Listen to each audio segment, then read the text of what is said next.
2025.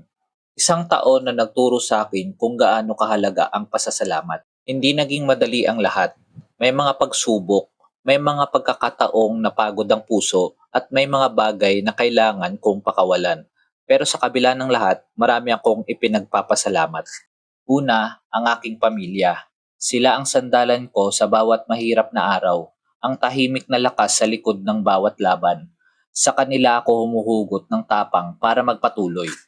Nagpapasalamat din ako sa Green Circle family, especially kay Madam Helen at Sir Billy Dominguez sa walang sawang suporta at paggabay sa amin. Sa bawat client na nagtiwala, sa bawat pangarap na natupad, at sa bawat aral na nagturo sa akin na mas maging matatag at mas magpakumbaba. Sa 2025, natutunan kong ang tagumpay ay hindi lang nasusukat sa mga nakamit, kundi sa kung paano ka bumangon matapos ang mga hamon. Nagpapasalamat ako sa mga simpleng biyaya, sa lakas ng loob tuwing umaga, sa kapayapaan ng isip sa pagtatapos ng araw, at sa pag-asang patuloy na gumagabay sa akin.